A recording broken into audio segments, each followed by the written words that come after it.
Hey there, spooky friends, and welcome to another episode of the Scaryish podcast. Woo! It's been a while since you've done like a really loud one, I feel like. I agree. I'm Robin Grace, this is Adam Diaz. Hello. And he's annoying.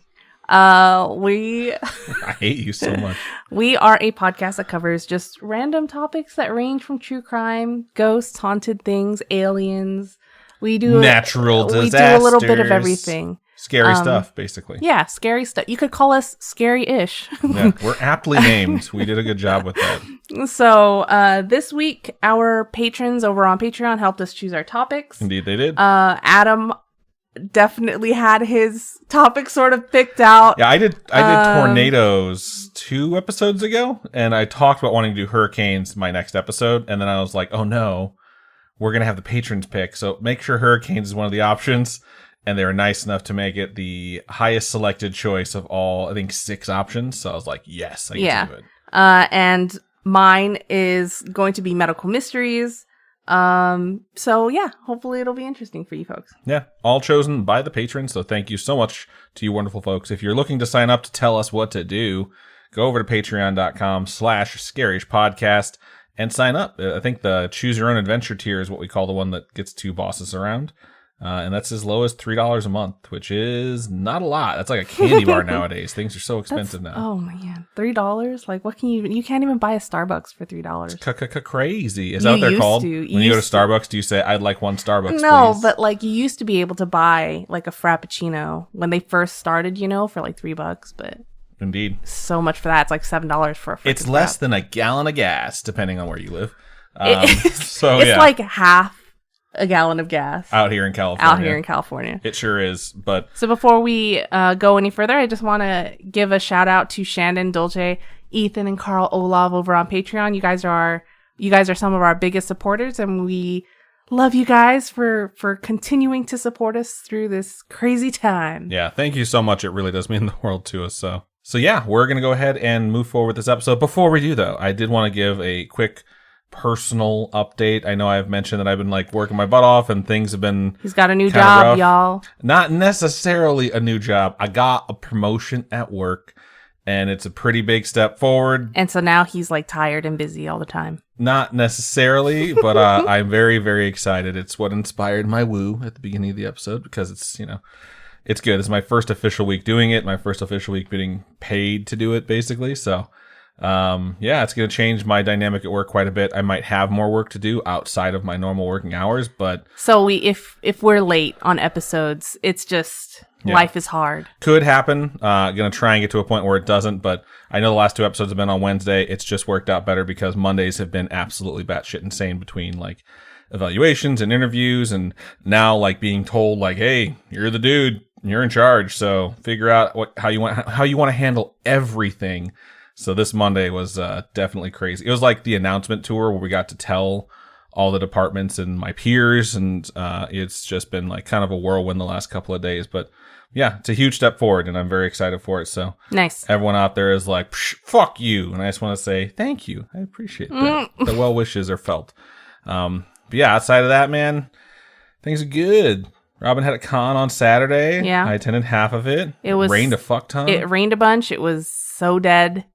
But you know what? Good to be conning again. It's just cool to go. Even if we made no money, it's fun to be around cosplayers and see a bunch of cool stuff. It was very slow, very sad. Rain makes things very difficult when you're cosplaying and you're like, I'm soaked and I'm cold and I don't want to be out here. So everybody who did show up, thank you so much. Yeah, it was super fun. So outside of that, yeah, just doing the normal things we do. So we might do some Baldur's Gate in the future. We'll keep you posted on that. We've been streaming a lot of Baldur's Gate. It's pretty fun. It's an awesome game. But don't want to say much more because we're probably going to have a long episode for you guys again. You can already tell. Folks that are listening to this in this moment can look and see how long the episode is. We're at the beginning of it, so we don't even know. But like Robin mentioned, I'm covering hurricanes, and I think I'm going first. Yeah. Cool. You wanted to go first? So yeah. You get what you want. I did indeed. Take that. So this week, I am obeying the orders of the patrons, to which I am truly grateful for picking this topic. Not just because they were kind enough to donate to us, but because I think people just genuinely understood that I really wanted to cover this one. Yeah, when I created the poll, I was like, Adam really wants to do hurricanes, so choose hurricanes. Yeah, and they're just like, all right, fine. So no major build-up for my opening paragraph like I normally have. I'm doing hurricanes, batten down the hatches, put on your sandbags, or put them up, or whatever. What? Fill up your sandbags, stack them high. So before we dive into this week's scary natural disaster topic, I do want to take a moment to talk about slight overlap and how I'm going to avoid it. So in episode 176, I covered the Bangkok Dam, and more specifically, it was the Bangkok Dam failure. Robin's smiling because I almost certainly mispronounced that. It's all right. So how am I supposed to Well, say it? Q's in Chinese are like CH. So Bang Chao. Ban Chao? Ban Chao Dam. Maybe. There you go. I don't know. I don't speak Chinese. But you're good enough to correct it. So, because that disaster happened basically from a typhoon that had a ton of heavy rainfall, I've kind of covered some of the science behind typhoons, the scale, stuff like that before. It was really based on the fact that they built the dam to survive a once in a millennia storm. And so when this typhoon hit, like maybe 10 years after it opened, I think, and it collapsed, the government was basically like, well, that was a once in a 2,000-year storm, and everyone's like, you fucking twats. So I've kind of covered the scale as far as typhoons goes, but I'm covering specifically hurricanes this time, which means I'm dealing with Atlantic Ocean. Okay, I was going to say, what's the storms. difference? Yeah, that's the difference mainly is that you typically don't call them hurricanes if they're in the Pacific Ocean. Atlantic storms are called hurricanes once they get to a certain point. I'm going to cover the scale so you guys know what that is. It's basically just different names and categorizations. It's tropical cyclones. Okay. It's giant fucking storms that twirl in the oceans of the world. Yeah, because I know growing up in Hawaii, we would have hurricanes. Yeah. We didn't have typhoons, even though it's the Pacific Ocean. I believe it's because it's the U.S. like naming of those. I think they're still called. I found multiple that were in like record books that were called typhoon, super typhoon, and hurricane. Okay. All interchanged. So it is interesting. The naming conventions are kind of weird, but you guys get the fucking picture. Let's get into this thing. So I do want to talk about hurricanes though, because I do feel like I just take for granted the fact that I know about hurricanes.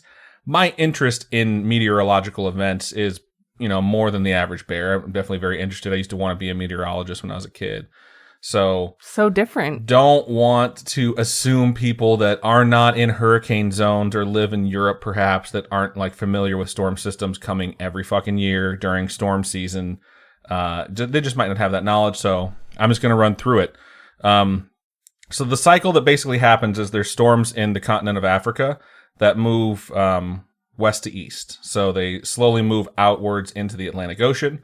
And even if they're not storm systems, they're just like general fronts. They eventually get to like a jet stream that carries them across the Atlantic Ocean. And then during that time, they can form into a storm and they sort of build up. When they're storms initially, no one's really paying too much attention until they get a little bit more intense and the winds kind of kick up. So once the wind speed gets anywhere between, I think they really start monitoring it at like 15 to 20 miles an hour. And then anything that goes up to around, I think, 36 miles an hour is considered like a tropical depression is what they call it. It's just a giant group of storms that's not necessarily up to snuff to be called a tropical storm yet. It's just tropical depression. So it's 38 miles an hour. A tropical depression is kind of like a kid in second grade who's been put into the advanced classes because they don't struggle with certain things like reading or mathematics. So their potential gets them in the advanced class, but they're not actually gifted yet. Okay. So it's like, yeah, you have the potential to become a tropical storm and the potential to become a hurricane, but we're really just keeping an eye on you by giving you a designation, which is tropical depression. And I don't know if they name them until they become tropical storms. They might name tropical depressions, but I'm not 100% sure about that. They used to have gifted and talented when I was in elementary school, and they would take certain kids out of class and you would get put in your own little room with a bunch of other kids. I hope they don't do that anymore. Why is that? Only because I feel like it gives those kids a little bit of a complex. Like, I wasn't gifted and talented. Fuck you. You know what I mean? Like, when you know what's funny is you say that. I was in a gifted and talented program starting at second grade. Obviously, that's why I picked that grade and that thing. It was called STEP. I can't remember what the acronym stood for, but when like it was time for STEP, it was 2 hours out of the day. I think like every day. where we'd go and learn like advanced topics. And when I left, I remember being like, have fun eating paste, morons. So you're probably right. Complex it gives kids. Yeah, I think it gives kids a complex, and it leaves kids that do maybe have potential, it leaves them out. Right. So I don't think it's fair to pull one or two kids out of each classroom and just say, well, you're gifted and talented, so we're going to do this for you. When there are probably a handful of children who have the potential to do more, but because of our standardized testing and how we teach kids, that's something totally different. I get it, Robin. You weren't in step. You weren't cool like I was. I wasn't gifted and talented. I just Were said, you? yes. I didn't hear you say you were in it. I heard you start talking shit about it. No, I was in it when I was in elementary school, and I don't think they should still have it. I do think that they should try and develop different ways to teach kids, because standardized testing is kind of fucked in general. And it was just like, I'm not a genius just because I can understand multiplication tables, which are really easy to do sometimes. But anyways, that's what a tropical depression is, folks. Yeah, or just, my childhood trauma depression. Once the storm gets to 39 miles per hour, sustained wind speed, which is sustained, it's an average wind speed within the storm, up to 1 minute. So they monitor it for 60 seconds if they can. And that's how they basically judge whether or not that wind speed is like the official wind speed of the storm. So once it gets to 39, it is considered a tropical storm. It does get a name. So the primary difference between a tropical storm and a tropical depression, besides the wind speed, is that once they reach that speed, the group of storms becomes one storm essentially, and it starts to have rotation. In the northern hemisphere, tropical storms and hurricanes, they rotate counterclockwise. In the southern hemisphere, they rotate clockwise. So I'm not going to explain the Coriolis effect. It's kind of cool if you want to Google it. There's some really good demonstrations of what it is. I just know toilets flush in a different direction. Same thing. Yeah, same principle. There's one video I've seen of like people that are basically like on like a seesaw where they're on like a long plank and they're sitting on opposite ends. But instead of going up and down, it spins. And they're holding a basketball and they're told like throw the basketball to the other person. And because you're remaining stationary looking at the other person when you throw it, the basketball does not follow that. And the basketball immediately curves out. But it's technically going in a straight line because you're rotating. And the rotation treats objects differently, and that's the same effect that happens to hurricanes. Interesting. That's the reason it rotates a specific way, is because the Earth itself is rotating. So, anyways, I said I wasn't going to get too sciencey on this one. I'm kind of already getting into it. But the storm starts to rotate, and when it does that, essentially, like I kind of described storms last time, what's important to note about hurricanes is that the updraft, where it's like sucking up all the moisture from the ocean to feed the storm so that it'll grow, that's at the center of these storms because this rotation is happening. And as that rotation continues, they literally develop an eye at the center of the storm, which is something that I think anyone familiar with hurricanes knows. If you've ever seen a picture of like the satellite image, the dead center of the rotation of that hurricane, you can like see straight down. You can see the blue of the ocean in it because it is completely clear. It's often like got birds flying around in it and shit. And, the thing that's craziest about a hurricane, which just seems like made up, like science fiction shit, is that the way the wind speeds work is that the closer you are to the center of the rotation of the storm, the higher the wind speed is. So if you're in the eye of the hurricane, it's completely calm, and you can see the wall of clouds that surround you because you're in the middle of the storm. And as soon as those clouds get to you, that's the fastest wind speeds. So it's like you really need to stay in shelter when it shows up. That's one of the problems before people really understood what hurricanes were in like the early 1900s, late 1800s, is some people get to the eye of the storm and be like, whew, storm's over, and they'd come out.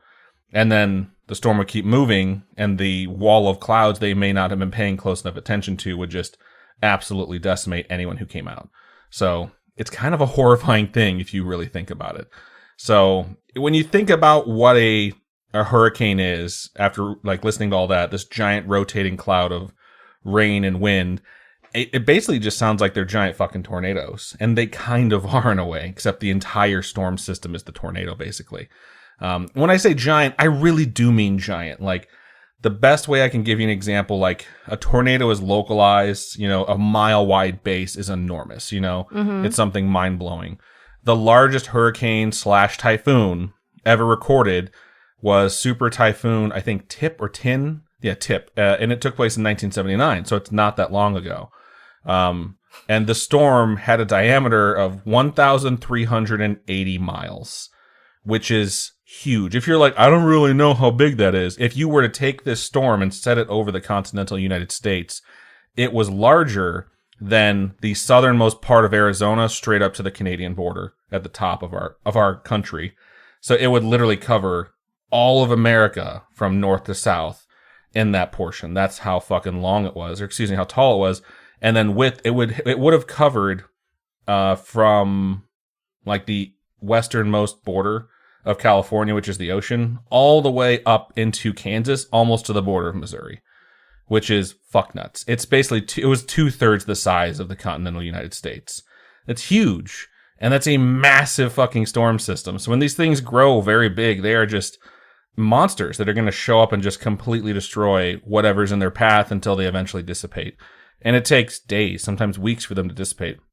I saw like the longest lasting storm that was considered a hurricane. I think it was like 47 days. Wow. It's like a month and a half. Like, that's fucking crazy. Most of the time is spent on the ocean because it just keeps building because it has all that moisture. Eventually they come onto land, and when that happens, it does not have the moisture anymore to feed the storm, but it still comes on land and just wreaks havoc. So what if it goes through something like, the Great Lakes area where there is water there? I mean, it's very rare that a hurricane has gone over the Great Lakes. That water is significantly colder. That's why storm season actually happens, is because it's happening during summer near that like tropical zone where it can gather up that warm moisture, which actually develops the storms. When it's like winter season, it's not so much happening. Like, a lot of the storms I'm going to tell you about took place between August and September. Some cases like the first week of September or the last week of August, because that's the time when the temperatures of the ocean are just right.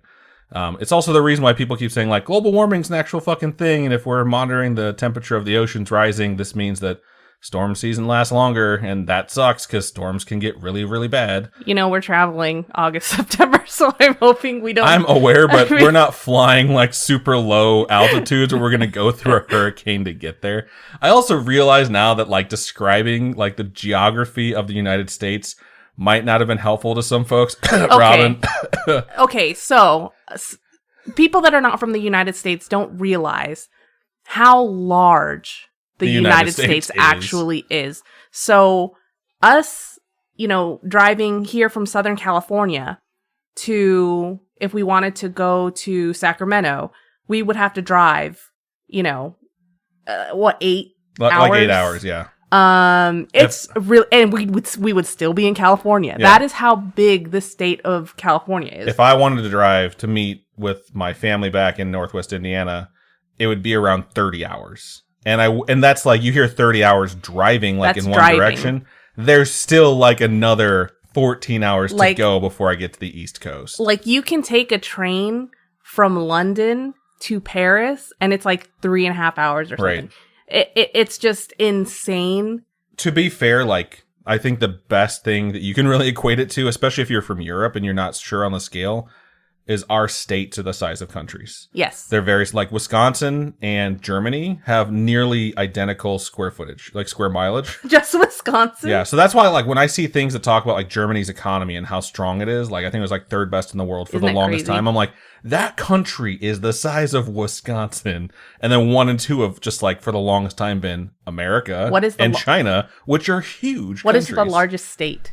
The largest state? I think by landmass, it's Texas, isn't it? No. Is it California? Nope. It's not Alaska. It's Alaska. Nah, fuck Alaska. No, I'm kidding. If you're from Alaska. Yeah. Yay, Alaska. The largest state is Alaska. I don't believe it. Yeah. All right, we're going to keep moving forward. So now you guys kind of know these storms get huge. Let's talk about what happens with them as they're sort of developing and they start to rotate. So they're tropical storms all the way up until 73 miles an hour. Once they get to 74...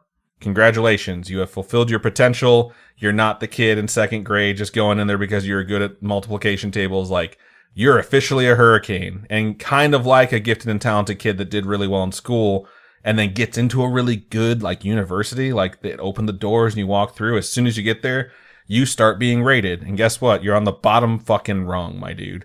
So 74 miles an hour, you're officially a hurricane. You're category 1 and you're as weak as it fucking gets. The second grade to getting into like the big leagues, there's too many different types of like comparisons that make my brain hurt. Sorry. Apologies. I don't know if you were in Gifted and Talented if your brain hurts this quickly, but just kidding. So category 2 is 96 miles per hour to 110. Category 3 is 111 to 129. Category 4 is 130 to 156. And category 5 is 157 plus, meaning that a category 5 is roughly equivalent to a very strong F3 about to be F4 tornado, which, as we established in the previous natural disaster episode, are more than strong enough to just erase a fucking city. You know, it's scary when it comes to the wind speeds. That's the thing, though. I think a lot of people, when they compare hurricanes to tornadoes, they think like, well, hurricanes don't blow as fast as tornadoes do. They can get upwards of 300 miles an hour, while hurricanes like very rarely make it to category 5, and that's only 157 miles an hour. Still, that's insane speeds. But people often forget that the most dangerous thing about a hurricane is not necessarily the wind speeds.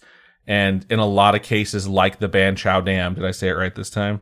Ban Chao. I don't know. I'm trying. It wasn't felled by wind speeds. It was felled by the rain. Like, it can drop a fuck ton of rain onto a large area of land and just cause all sorts of flooding. And in the U.S. specifically, our coastal cities are very, very low, like as coastal cities tend to be. And they're very, very close to, if not below, sea level. Like, it just is something that happens, and flooding is a very serious problem. And hurricanes, I talked about the updraft and how they're rotating. It's just like sucking up this moisture and the warm water basically off of the ocean as it crosses the sea. Like, I made the joke about Twister and how Philip Seymour Hoffman in the beginning of that movie is like the suck zone. The center of a hurricane, like the eye where that updraft is happening, that's the true suck zone, folks, because it sucks so much. Oh, yeah? It raises the sea level beneath it. Like, if you looked at a hurricane from the side and you saw like the entire length of it, and you could see like just this line of clouds, and then you saw like the space where it's like between the cloud cover and the ocean, the ocean is beveled upwards. Okay. Because it's literally pulling that with it. And that's called a storm surge. And people don't think about it often, but that's where like all the water level just it runs raises over everything, right? Exactly. Like, as the storm comes on land, it drags the ocean in with it. It brings it along, man. And like, they measure storm surges to let people know, because for the longest time, people just ignored it. Like, you need to go, not because of the rain necessarily, and not because of the wind speed, but because you live somewhere that's 7 feet above sea level, and the storm surge is 20 fucking feet. Like, this place is going to disappear under the water, and that's why people actually evacuate more now. Because they do take it more seriously, but not always. It's the same thing that happened with tornadoes, where people like say, well, it's not a category 5. Like, why the fuck should I just stick around? You know, like, I'll just weather the storm. It's not a big deal. Like, that's literally where the phrase comes from. Weathering the storm is you're just going to hang around and see if you can just make it through. Even if the storm is a category 1, right? And it's going, you know, the speed of a car. If it's throwing something in the air the speed of a car, it will decimate you. Oh, yeah. Like, so it's like, it's incredibly dangerous. So people that live in areas that have been hit by hurricanes, I think once they've made it through a few, they gain like this idea that not necessarily they're invulnerable, but that it's exaggerated a lot by folks who are not in the danger zone, so to speak. And I'll just go ahead and tell you this story before we get into some of the hurricanes I do want to cover, is that when I was a kid, like, I learned about this stuff in 1992. Like, that was what really, I was 7 years old. That's what really sparked my interest. And the reason I learned about it was a storm called Hurricane Andrew. I don't think a lot of people remember Hurricane Andrew. One, because I'm old as fuck. You're not even that old. I mean, I'm going to be 39 super soon, man. But, you know, there's a lot of hurricanes that have happened since then. And the big thing that everyone talked about when it came to Hurricane Andrew is that it was a Category 5 storm. And they hadn't seen a Category 5 storm in quite some time. Because Category 5 storms, and this is what I learned when I was a kid, when I was 7 years old, are only supposed to happen once every 10 years. Like, that's the frequency that Category 5 storms are supposed to happen, because hurricanes should not build up that strong. They just typically don't, or they didn't. But you can't control nature. I hate you so much. You can't. I mean, no, I'm serious. Like, you can't just say like. This is the thing, though. You can control nature, and the things that we do make it so much worse. And that's what I'm going to get to here. Is that once every 10 years for a Category 5 storm, Andrew was that storm. That's what triggered my interest. And the thing that was fucking crazy about Andrew is that it just barely clipped the southern tip of Florida. And so it passed over it at Category 5, weakened to Category 4, but went straight into the Gulf of Mexico, and then went right back up to a Category 5, gained a bunch of more strength, got even worse, and then turned upwards and smashed into Louisiana, causing all sorts of fucking havoc there. Do you remember the one that happened a few years ago that went through Florida? I mean, there's been so many. There are a lot. I'm specifically Florida. going to... Yeah, Florida gets hit so much. And the thing about Hurricane Andrew that I remember seeing is that it basically erased communities in Florida when it went over it. And then people were like, oh, fuck, it's going to hit us again. And it made a second landfall and was just super brutal. And I was already scared, very scared of storms. Like, I was scared of tornadoes. I mentioned that in the previous episode. But this triggered my fascination on the side of it. Sitting in front of the TV like a fucking 19-inch cathode ray tube TV that I would just listen to all this information from the Weather Channel from it. It really did trigger my fascination with meteorology. And, you know, it was just a morbid curiosity because it was so scary and so dangerous. And seeing that this storm turned upwards and, like, storms could turn was like, what? I just imagine they all just moved in one direction. But seeing how this thing, like, twisted upwards, hit Louisiana, went, like, up through... like the Midwestern states and then like out back into the Atlantic Ocean before dissipating. It was just mind blowing. I was just like, I didn't know this fucking could happen. And people were so upset and there was so much damage. So at that time, I thought, you know, one Category 5 every 10 years. Everyone thought like, we're good. It's not going to happen again. We need to rebuild. Everything will be fine.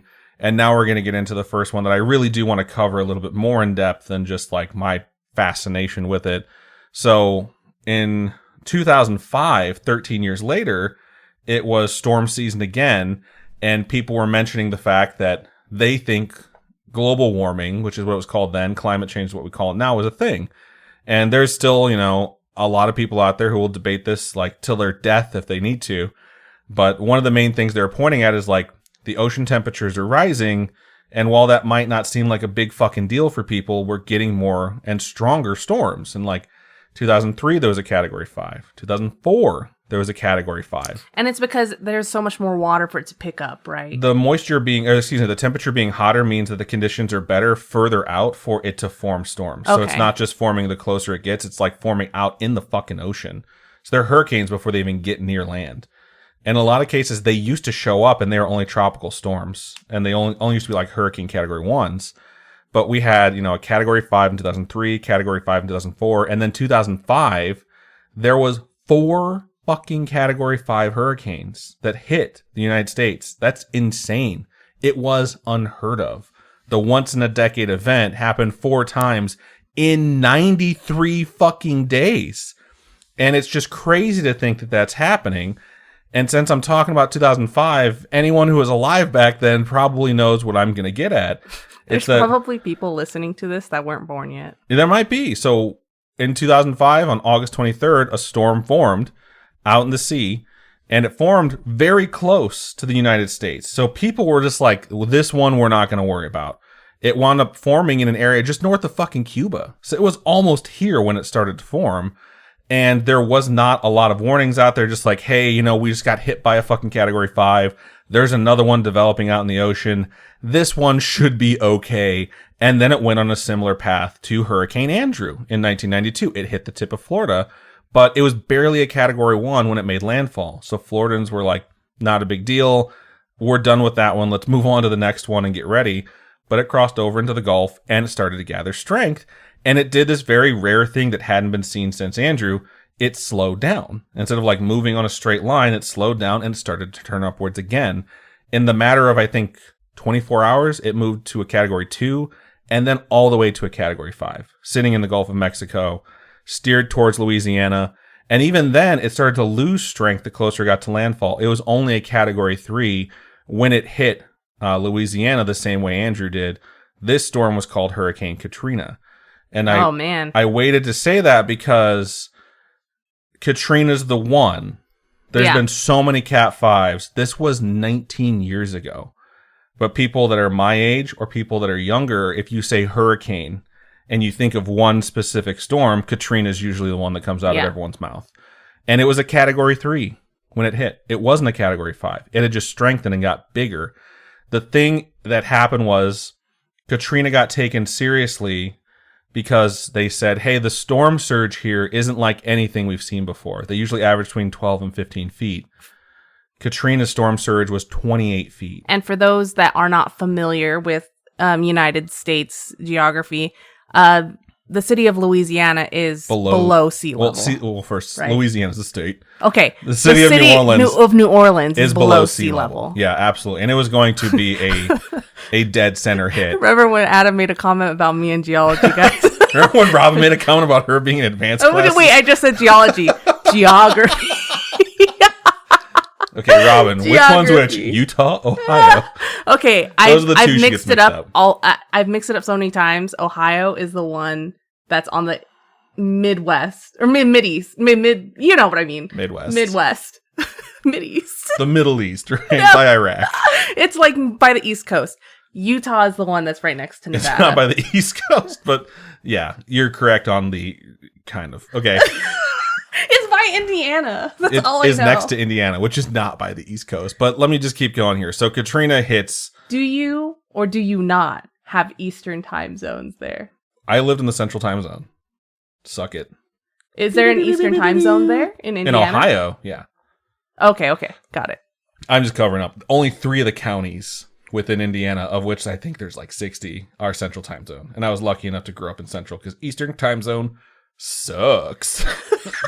Sorry, I'm not trying to make anyone mad. All right, come on, let's keep going here. Katrina hits Louisiana, and I mean, you guys all know about this, I'm sure. If you don't, it's frightening. It is absolutely devastating. It destroys the city of New Orleans, and there's levees that have been put into place to try and prevent flooding, but against a 28-foot storm surge, which is the largest in the history of the United States of America. There was literally nothing that was going to be done. The infrastructure of the levees may have prevented it from overflowing, but realistically they had deteriorated to the point where a smaller storm surge was probably going to break them if it was a direct hit, and this just happened to be the biggest storm surge since we've recorded it. And like when you think of Katrina, like, and I'm going to post pictures of like the hurricane path and then a picture of like the devastation. It's just houses underwater. You know, you just see rooftops, and the water days later hadn't receded. Yeah. It's still up to their rooftops, and there's waiting for someone to come and rescue them because the storm surge came in and it literally dragged the ocean into the city and left it there. I mean, even now, currently, in this day and age, when it rains a lot in New Orleans, you are walking through water. We've had friends that visited that sent videos where it's just like rivers in the streets. You just walking through water up to your like shins and stuff. It just... So imagine that just being from rain, and this is like a hurricane. Yeah. That's the other thing, too, that I wanted to mention is that Katrina did not have a lot of rainfall. Katrina's not even in the top 10 in the U.S. for the most rainfall it let loose. Not even in the top 10. It didn't rain nearly as much as it did from other storms. That flooding came from that storm surge, and the fact that it just brought it in with it.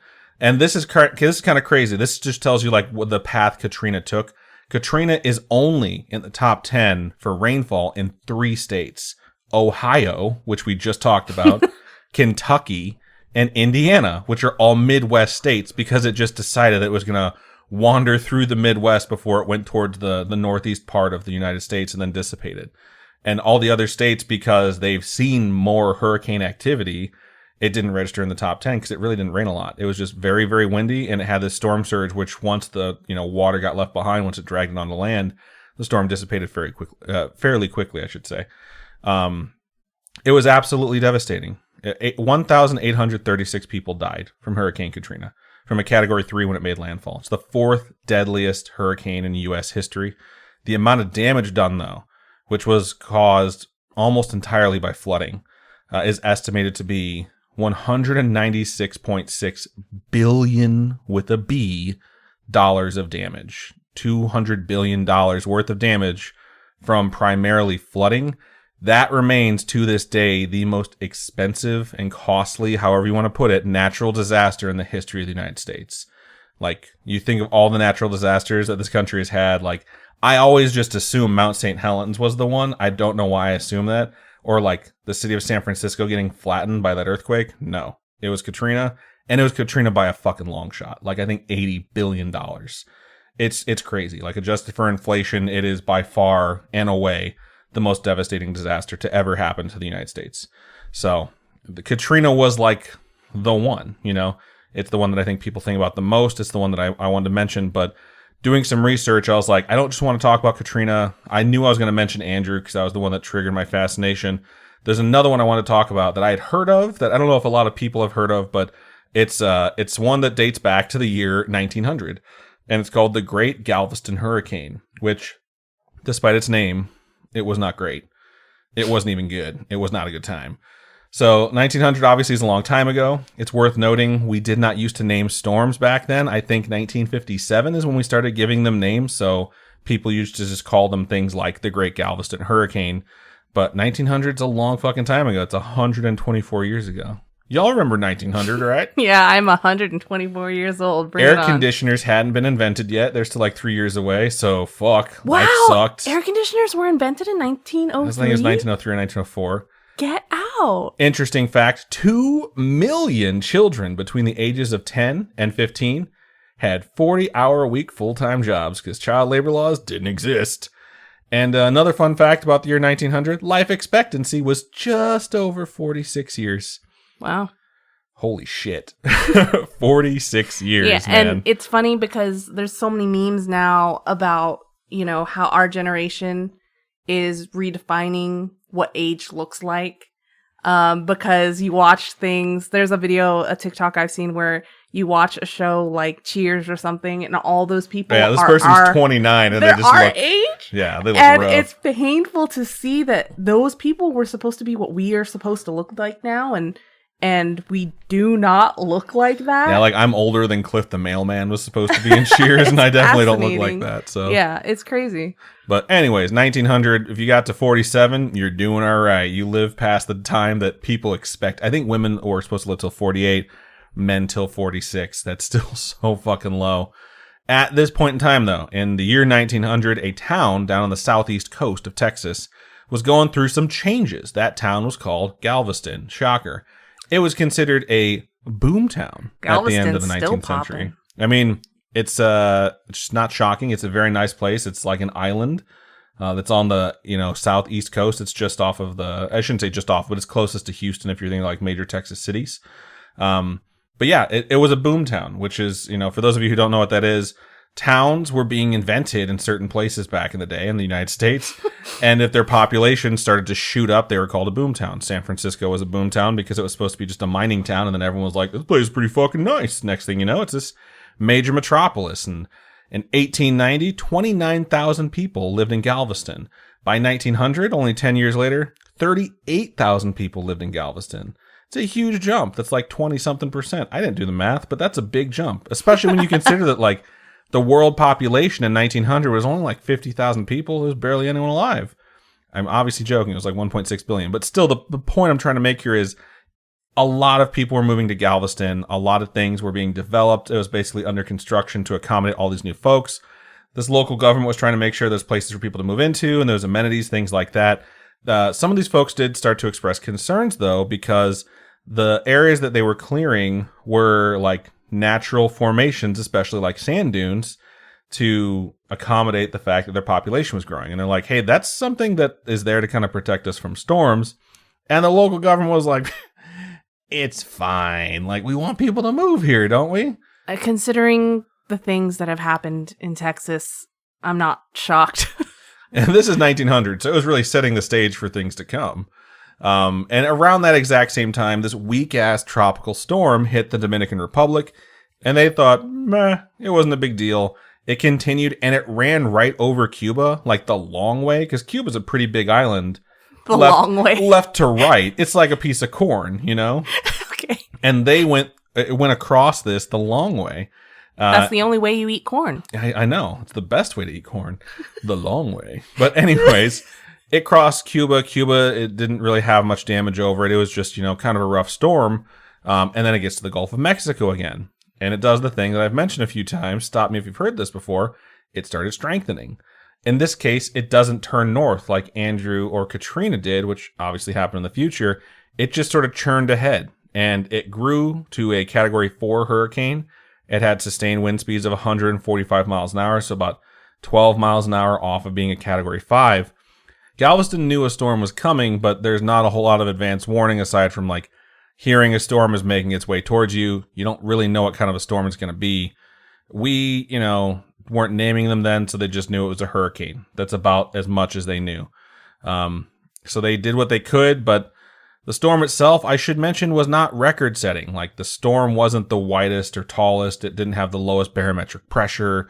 The wind speed wasn't even Category 5. It only had a 15-foot storm surge, not even in the top 30 of storm surges in the United States at this point. And at the time, it wasn't going to be the highest storm surge ever then. I mean, it was a Category 4 hurricane, like an average Category 4 hurricane that just happened to hit Galveston head on at basically like the worst time. And I mean, to compare, the record for the highest storm surge that I found was a hurricane or a typhoon that hit Australia. That was like 46 feet high. That's fucking crazy. This is only 15 feet. You imagine it wasn't going to be that bad, but Galveston is 7 feet above sea level, and it's an island. So, yeah, the Great Galveston Hurricane came in, and it just swept over Galveston. It laid the town flat, and it drowned the town at the same time. And the storm moved into Texas before going on this very long northern tour of the United States, eventually dissipating in the northern Atlantic Ocean near Greenland.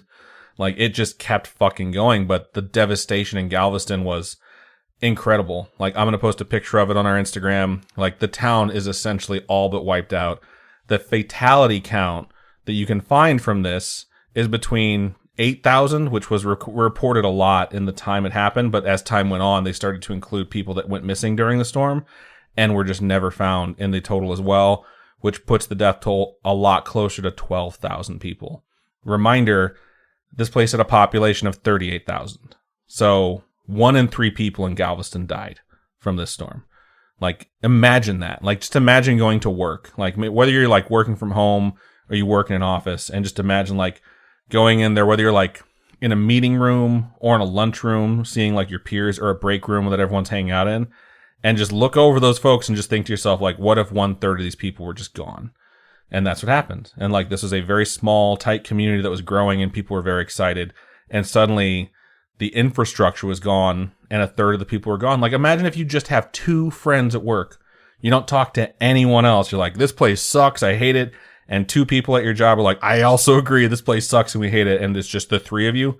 1 of you would be gone. Like, it's crazy the scale of devastation it took on Galveston. And it was very intense. And that's why it's still remembered to this day.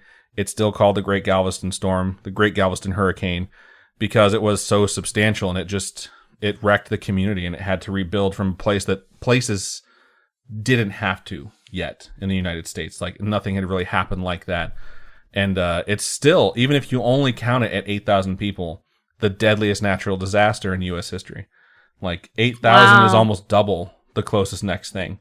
They didn't have all the stuff that we have now. It's 1900. They don't have all the protections, all the safety, all the evacuation. Yeah. Which is why so many, And they tore down their sand dunes. They literally took these things that were there to prevent. I mean, it's not like God just sprinkled them on. They're like, that'll keep the water out. But like, it was a natural formation that showed up that did prevent flooding that had been leveled. And the highest point on the island at that point was like 7 feet above sea level. So when this thing showed up, it was just the most devastating thing you can ever imagine. And just sitting there thinking, like, knowing what a hurricane is, thinking of someone in the 1900s, just not knowing what's about to hit them.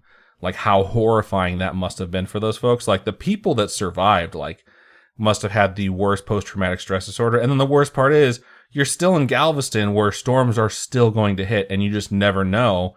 There's no radar, there's no advanced warning system. You never know when the next storm is going to hit and just wipe it away. So it was something that I really thought really applied to the Scaryish moniker when it comes to natural disaster stuff. So nice. There are so many hurricanes. I obviously could just sit here and list off a bunch of them and tell you fascinating, horrifying facts about them or the communities they've affected / destroyed. But I think that's good for now. I will come back to the topic further down the road. Before I move off it, I did also want to point out that you guys know someone affected by Hurricane Katrina. Robin, like, you had people that were in your school. I was very confused. I was like, I wasn't there. I was waiting for you to bring it up. I wasn't there when it happened, okay? You were busy with your geography tour, so... Okay, no. So when I was going to school in Texas, we did have kids that were relocated because you couldn't live there.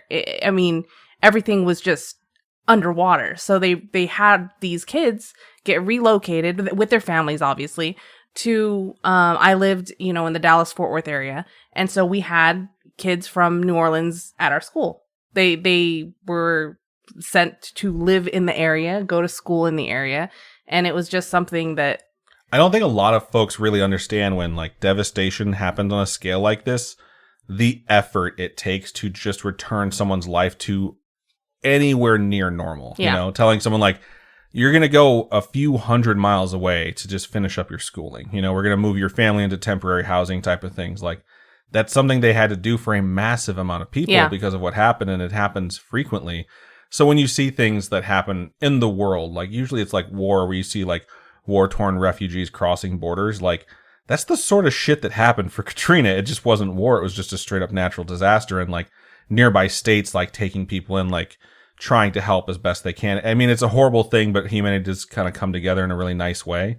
But I don't know a lot of people that understand like the displacement that happens, and like things like that affect history. They affect like the cultural change of specific areas because those people get displaced. And like, if you trace things like that happen, it leads to just like the most bizarre and sometimes like wonderful things, like an uprooting of like specific culture in a different area where like certain cuisines or certain music or certain influences spread beyond like what they had been like centralized in. And it's just from like an anthropological standpoint of like just studying like human history and like its culture, it really is fascinating to see how something as devastating as like a hurricane that displaces the people that survive it can have like a really positive impact on just like humanity in general.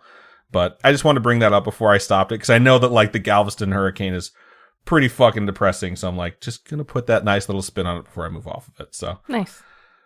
Okay, cool. I'm done talking now. Right. We're going to go to a quick commercial break. When we come back, Rob will be the one talking.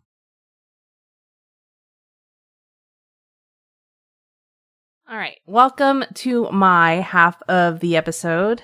I'm definitely going to be covering something very different from yours. Good. We've covered a lot of strange medical cases in the past. But this particular episode isn't going to be about something that was like legendary or anything like that. You know how we did like the toxic woman, that kind of medical mystery. This isn't anything like that, but it's like actual medical conditions that we still kind of hold as a little bit of a mystery that we don't have a cure for or anything like that. If they've been developed super recently, Faye, keep us honest and let us know. Faye is our resident doctor. our resident medical expert. Yeah, she is a medical expert. And obviously, we're not doctors. We're not scientists. I'm barely a human being. So, wow. Self-effacing much. Anyway, the mysteries that I'm going to cover, they're medical conditions that exist and are baffling and seemingly random. Maybe they're simple, random genetic mutations or maybe environmental. But it's interesting, they're fascinating. So the first one here is about a girl named Brooke Greenberg. She was an American woman who never physically or cognitively grew past the developmental age of a toddler. So she just was a perma kid. She was born premature, January 8th, 1993 in Baltimore, Maryland. She was only 4 pounds. Okay. She appeared to be perfectly healthy, outside of having been born with anterior hip dislocation, which they corrected surgically. She was the third out of 4 girls, so that family had 4 girls. That's a lot. My family had 3, and it was too much. Wow. So it's a lot of what is it? Shit talking. No. I mean, talking about your family, not what happens. It's like my dad, and then just women. Oh, gotcha. A lot of estrogen everywhere. Yeah. So throughout early childhood, she went through a number of various medical emergencies. She suffered from a seizure, a stroke, numerous stomach ulcers, and even had a mass that they found in her brain when she was 5. Wow. The strange thing about these incidents is that she would have these sudden illnesses that would seem to miraculously disappear. So the stroke that she suffered from, they took a look at her brain weeks later, and there were no signs of damage. which is interesting. I'm not a medical expert, okay? But I think that's interesting. The brain tumor that doctors diagnosed the mass that they found in her brain to be, she slept for 14 days, and it was confirmed that it was not a coma. She just slept for 14 days. When did this happen? And she was born in 1993. Okay, I'm just like, I don't know why my head is still in 1900s. I'm like, how could they confirm it wasn't a coma? So she slept for 14 days, and when she woke up, doctors found that there was no mass at all. Wow. It was gone. She long rested. It's a D&D thing. Dr. Lawrence Pakula, her pediatrician, could not explain how that would have happened. But she stopped growing. She stopped growing somewhere between the ages of 4 and 5 years old. She stopped growing, according to her father. They took her to specialists, hoping for an answer as to why she just wasn't growing. In 2001, she was 8 years old, but was still the size of a 6-month-old infant. She weighed 13 pounds and was only 30 inches tall. Wow. And she was 8 years old. They went to specialists who had them trying different things, including having her take growth hormone, and none of it had any effect. So doctors just couldn't put a finger on what her condition was. And so they named her condition Syndrome X. Syndrome X? Syndrome X, yeah. As sad as this is, it's a pretty fucking cool name for a syndrome. Yeah. Geneticists sequenced her DNA and found that she had no signs of genes that were associated with premature aging, something that they had already kind of looked at before. Her genes looked normal. So Werner syndrome is one of those premature aging disorders. I don't know if you've ever seen the movie Jack with Robin Williams. I have not, just because it looks too sad. It is sad, but it is, it's worth watching once. Okay. I think I've seen the end to it where they're like graduating and he's an old man. Yes. Oh, and he goes and parties with his friends and stuff like that at the end of the movie. But it's about a kid that suffers from Werner syndrome. And again, it's not an amazing movie, but it is Robin Williams. And so he's amazing in it. He's amazing in it. But I definitely watched it more than once when I was a kid. But it's just really freaking sad. It's a sad movie. Anyway, if you want to look into something, that the fact that that's an actual thing, Werner syndrome is an actual thing, it is pretty crazy. I was thinking about Benjamin Button. I was about to say that too. Yeah, I don't think that one's real though. Yeah, where you're born old and you just get younger, age backwards. That movie is also pretty sad. Never watched it. It's Brad Pitt. How have you not watched it? Don't you love Brad Pitt? He's all right. I like him all right. Okay. Anyway, different doctors would come up with different ideas to what this could possibly be. So in 2006, an endocrine physiologist at the University of Florida College of Medicine named Richard Walker said that it was a result of her body not developing as one unit, but that each part was growing at different rates. So different things in her body were just not synced up. They're just doing their own thing, aging at different levels. In 2009, he states that there had been minimal changes in her brain and that various parts of her body just seemed disconnected. So he's doing his research, he's doing all this stuff with her and finding that her body's just at different stages. He estimates her mental age to be around 9 months. Her bones, however, were more like those of a 10-year-old. Okay. And her teeth were more like those of an 8-year-old. She lives to the age of 20. Wow. So she lived for 20 years in the body of this, 30-inch tall person. Wow, man. That's crazy. So she passed in 2013 in the same hospital that she was born. Wow.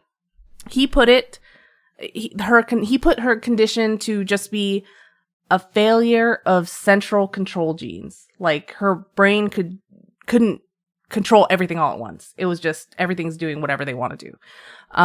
But she wasn't the only one. She wasn't the only one that suffered from a condition like this. He found 2 others that had similar conditions. Gabrielle Williams in Montana, who was born in 2004, and Nicky Freeman from Australia, who was born in 1969. Wow. So Nicky Freeman, he happened to be a middle-aged man that looked like a preteen boy. So he stopped aging at preteen level. Yeah, so it just gives me orphan vibes. I don't know if you guys... Our lives are movies and TV shows, okay? But I will point out that we know someone who directly knew the people that were affected by the Orphan storyline. The original Orphan, or like a story that happened more recently that is similar to the Orphan? No, the original one. Like the thing that inspired the movie happened to someone we know's neighbor. Interesting. So spoilers about the Orphan. It's a really old movie. But it's a movie where this couple adopts a seemingly young girl that they think is 9 when in actuality she's over 30. I actually enjoy the movie. I've watched it multiple times. It's weird. They already have a sequel starring the same girl that played her in the first movie. I didn't know that. Yeah, it's on Amazon. Never seen it. What? I thought, okay, whatever. Anyway, I watch a lot of horror movies. He doesn't watch as many as me. That's true. So those two that he thought could be similar conditions to Brooke were not the same. Not exactly. So for those two, Gabrielle, she had a genetic mutation that caused her to kind of seem like she had the same condition. And then Nicky Freeman, who was the preteen boy, who was actually a middle-aged man, had a deformity in his pituitary gland. Gotcha. Which is what caused his growth to be stunted. That's what I thought you were going to mention initially, was there was a pituitary gland issue.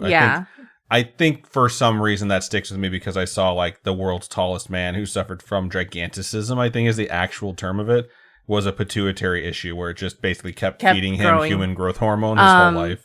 I mean, there are some people that have like issues with their thyroid that stunts their growth or something like that. So it could be a whole bunch of different things. But in the case of Brooke, none of that was the issue. In 2016, a girl named Alyssa Pennington in New Mexico looked like she was 5, but she was actually 12. Jennifer Sandoval from Colorado, she looked like she was 4, but she was actually 22. Wow. There's a girl that I've followed. I don't know if I follow her, but I've watched videos of her, and she is like old enough to drink, old enough to go out, but her body is like a child, so no one will believe like she's there to party. Right. Can her body handle it and process it properly? I don't know. But there are others. The list goes on. There are other cases. It's not common, but Brooke was not alone in her condition. There are other people that have had what they've determined to be like Syndrome X. It was found that those with this condition, just like hers, had blood that aged normally. There is apparently, I had no idea, a biochemical test that you can do that measures age. I did not know that. I didn't either. And these tests seem to show that it could be chronological or not. So, tests from those that were the average age of 6.3 years old showed that this biochemical test had them at 6.7. So it's pretty close to what their age actually was. But for the oldest case, the tests came back that showed they were 14.5 years old, which was 3.2 years older than their actual chronological age. Okay. So it's like, it's hard to gauge whether it affects it or not. It also makes me realize when people say age is just a number, they're fucking liars. Like, they could be some of these folks who are having this syndrome where it's like, yeah, they're in their 40s, but they have the body of a 20-year-old, you know? Is that just what you wish? No, I'm just saying, like, I think that was probably happened at least once where someone seems very youthful, but realistically, their body hasn't aged the same way as someone else's has. So this isn't a self-reflection. I'm 38 and 9/12 or whatever, and I feel like that old. So the blood samples from a number of Syndrome X children were subjected to full genomic, don't know if I pronounced that right, sequencing in 2017. So it was found that there were certain genes that matched between each of the samples of these kids with this Syndrome X. And this led to them calling this particular gene, it's like if this happens to you, it's called the neotenic complex syndrome. That's the new name for it. Gotcha. And it should be noted that this has only been found in female subjects. Wow. So there hasn't been any male subjects with this particular gene. I don't know. Interesting. Wonder why. But there still isn't a definitive reason as to why this happens. It just seems like a random mutation or abnormality. But super exceedingly rare. Yeah. Fascinating. I think it's interesting. Right on. I do too. I don't know how you go through life 30 inches tall. I mean, they said she didn't develop mentally past 9 months. So, yeah. I mean, you don't really do a whole lot except you're just basically taken care of by your parents, I would guess. That's just so sad to think about. Yeah. So this next one is something that kind of blows my mind. The human body does incredible things, obviously. And you can't even fathom half the things your body does that you don't even see. It can do crazy things. And it's like, yeah, I have a tummy ache, but what is my body doing in there that's fighting all them demons inside me? I just picture cells at work at this time. Yeah, so I want to see like an Osmosis Jones or a Cells at Work of my insides, of myself. That's funny. Because I bet, when I have those stabbing pains in my stomach, I'm like, there's a war going on in there. That's funny. And it's just fascinating. But if you haven't watched the anime Cells at Work, I highly recommend it. It's very good. It's cool, fun, slightly educational. Yeah. And the platelets are adorable. So, but I haven't watched Cells at Work Black. I hear it's more risque. Risque, huh? What's going on inside my body? I didn't know about. So Cells at Work Black is apparently you're in a guy's body. Okay. And so guys do things. Gross. Moving on. Anyway. There's just semen everywhere. I got it.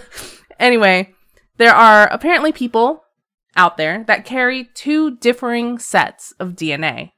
And it's not just something that they make up for TV shows like Criminal Minds or CSI or something, or medical shows. Like House. Yeah, it's real. So when this happens, they're called human chimera. So they have like DNA of... Like two different sets of DNA. I'm just guessing. Like, you can tell me if I'm wrong. A little girl and a dog. I'm not talking about Full Metal Alchemist, okay? When the guy freaking melds his daughter and his dog together. Is he a doctor that does that? Or is he just a dude who's an asshole? He's just a scientist. Okay, cool. Yeah. He's just a scientist. But he melds his daughter and his dog together. Spoilers. It happens very early on. So, just saying.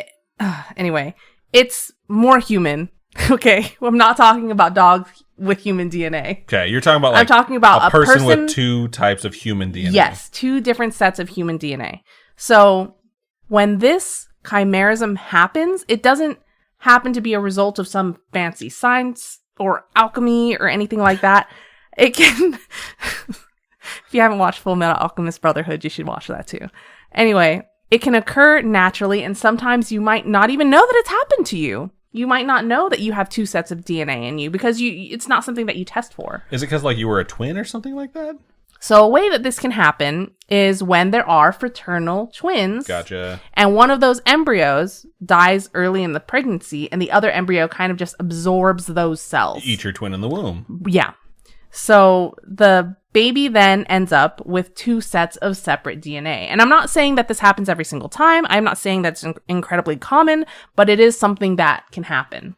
It's like the embryos did the fusion dance and became one. Yeah.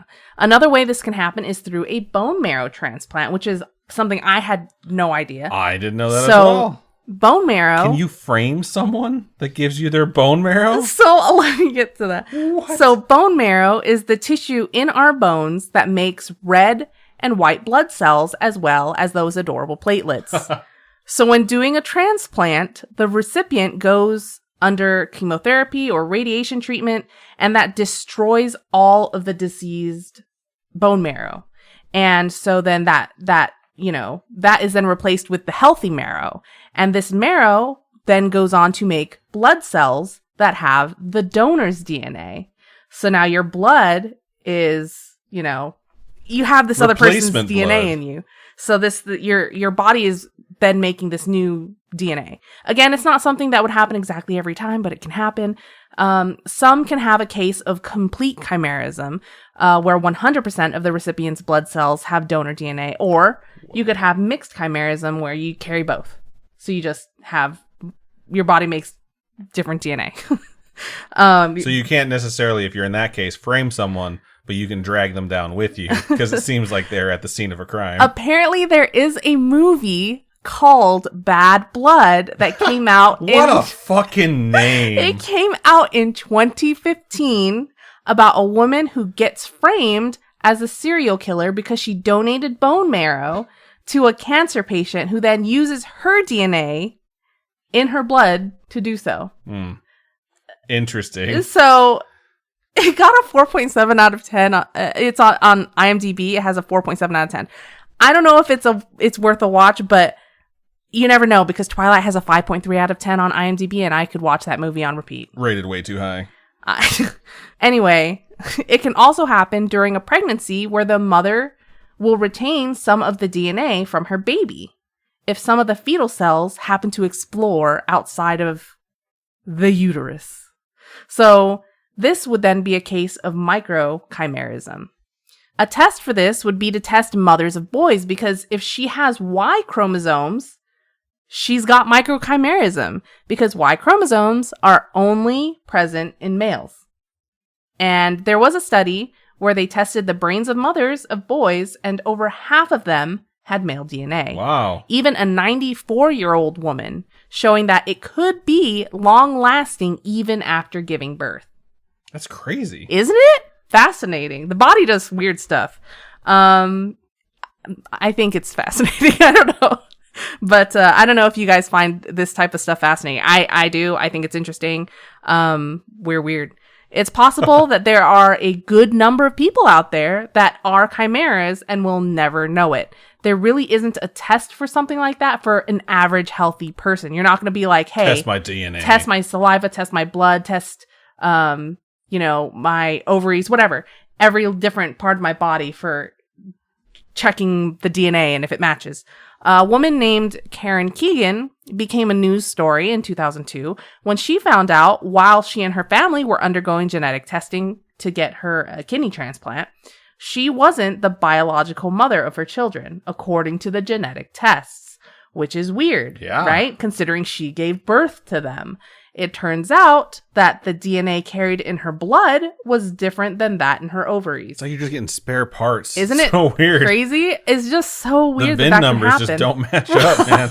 What the freak? In 2015, a man from Washington was doing some DNA testing himself. He had to take the swab, in your mouth. And I mean, you could swab other things, I guess, but he had the mouth swab. And when taking this paternity test, it showed that he was his son's uncle and not his father, based on the DNA results. But it turns out that he had different DNA in his saliva than in his sperm. I wonder who told him that. Perhaps his brother? I'm sure you just have different DNA in your mouth, bro. But it can happen, There are different episodes, again, of medical and crime shows that play on the possibility of this chimerism in the human body. I think it's interesting. I'm sure there have been crimes that may have, been committed, and you'll never find them because they got away with it. Their blood doesn't match or whatever. The human body does some strange stuff, and I think it's interesting. It's just crazy. It's shocking to me that it is not more rare, It is still rare, obviously, but it's not as rare as I would have thought prior to this topic. So, yeah. Good job. Sometimes you just want to meld with your dog. That's very true. All the time. Bro, if you watch that episode, though, it's so fucked up. It is super fucked up. It's so sad. God. So, but yeah, both of those medical mysteries were exactly what was promised. Bizarre shit, too, in typical Scaryish fashion. So, good stuff. I really need to watch Full Metal Alchemist Brotherhood. I hear great things on it. And clearly, it's much better than Full Metal Alchemist, the OG. That's a completely different story for a completely different podcast. Think of Game of Thrones is the best way I could put it. caught up to the source material. They went past it. And then they fucked stuff up because they went past it. Imagine if they remade Game of Thrones once the books are done and they called it Game of Thrones Brotherhood. And I think that's the best way I can put it. If I'm not mistaken, that's what happened there. But anyways, we're going to wrap this thing up. It's been a long episode. Thank you for joining us for it. If you have any stories, it doesn't have to be specifically about hurricanes or Chimeraism, or the other thing Robin covered that I've already forgotten because Chimeraism was super fascinating. Not aging. Oh yeah, the movie Jack. Feel free to reach out to us by Benjamin emailing Buttoning. storytime@scarish.com or going to our website, scarish.com. Click on contact us, fill out that form. It comes directly to us, or hit us up on our socials. Twitter is @ScarishPod. Instagram is @ScarishPodcast. We would love to hear from you.